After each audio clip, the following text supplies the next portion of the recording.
अगर मैं कहूँ कि नवरात्रि में पूजा जाने वाले 9 रूप असल में आपकी ज़िंदगी की 9 सबसे बड़ी समस्याओं का समाधान है, तो क्या आप यकीन करेंगे? बहुत समय पहले जब दुनिया में अहंकार, डर, अन्याय और अंधकार बढ़ गया था, तब देवताओं ने एक ऐसी शक्ति को जन्म दिया जो सिर्फ एक देवी नहीं बल्कि पूरी सृष्टि की ऊर्जा थी, माँ दुर्गा। हेलो दोस्तों, स्वागत है हमारे वीडियो में। चैनल को सब्सक्राइब कीजिएगा, वीडियो को लाइक करिएगा। लेकिन माँ दुर्गा एक रूप में नहीं आई, उन्होंने 9 अलग अलग रूप लिए ताकि हर तरह की बुराई को ख़त्म किया जा सके। यही 9 रूप आज हम नवरात्रि में पूजते हैं। नवरात्रि का पहला दिन एक नई शुरुआत का संकेत है। माँ शैलपुत्री, पर्वतराज हिमालय की पुत्री। लेकिन ये वही माँ सती है जिन्होंने अपने आत्मसम्मान के लिए अग्नि में खुद को समर्पित कर दिया और फिर उन्होंने जन्म लिया और भी मजबूत बनकर। उनकी पूजा क्यों होती है? क्योंकि हर इंसान को जीवन में एक मजबूत नींव की आवश्यकता होती है। जीवन का संदेश क्या है? जब सब खत्म लगे, वहीं से नई शुरुआत होती है। दूसरा दिन माँ ब्रह्मचारिणी, तप और संयम। माँ ब्रह्मचारिणी वो रूप है जिसने भगवान शिव को पाने के लिए वर्षों तक कठिन तप किया। ना खाना ना पानी, सिर्फ एक लक्ष्य। उनकी पूजा क्यों होती है? धैर्य और समर्पण प्राप्त करने के लिए। उनका जीवन का संदेश क्या है? अगर लक्ष्य बड़ा है तो त्याग भी आपको बड़ा करना होगा। तीसरा दिन माँ चंद्रघंटा, साहस और युद्ध। जब अन्याय बढ़ता है तो शक्ति को युद्ध करना ही पड़ता है।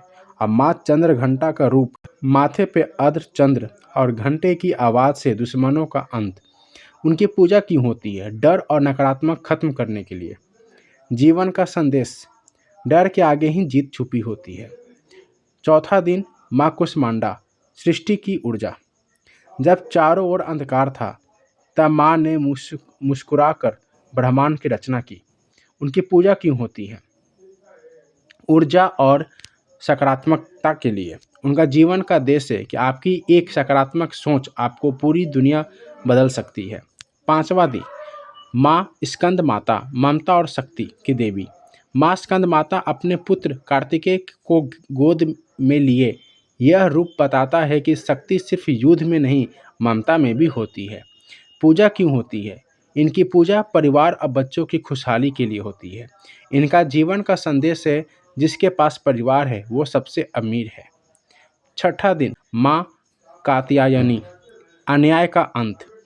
जब महिषासुर का आतंक बढ़ गया, तब माँ ने कात्यायनी रूप लेकर उसका वध किया। उनकी पूजा क्यों होती है? बुराई और अन्याय के खिलाफ शक्ति पाने के लिए। जीवन का संदेश क्या है? सही के लिए लड़ना ही सच्ची भक्ति है। सातवां दिन माँ कालरात्रि, अंधकार का विनाश। यह माँ का सबसे भयानक रूप है, जिससे राक्षसी नहीं अंधकार भी डरता है। इनकी पूजा क्यों होती है? बुरी शक्तियों और भय को खत्म करने के लिए होती है। इनका जीवन का संदेश, हर अंधेरी रात के बाद सुबह जरूर आती है। आठवां दिन माँ महागौरी, शांति और पवित्रता की देवी। कठोर तपस्या के बाद माँ का रूप अत्यंत शांत और उज्जवल हो गया। यही है महागौरी। इनकी पूजा क्यों होती है? मन की शांति और शुद्धता के लिए होती है। इनका जीवन का संदेश क्या है? असली सुंदरता मन की सच्चाई में होती है। नौवां दिन माँ सिद्धिदात्री, पूर्णता और सफलता की देवी। नवरात्रि का अंतिम दिन, जब माँ सभी सिद्धियाँ और शक्तियाँ देती हैं। पूजा क्यों होती है इनकी? सफलता, ज्ञान और सिद्धि के लिए। जीवन का संदेश क्या देती हैं? जब आप खुद को जीत लेते हैं तो दुनिया अपने आप जीत जाती है। नवरात्रि के ये 9 दिन सिर्फ पूजा नहीं है, ये 9 मौके हैं खुद को बेहतर बनाने के।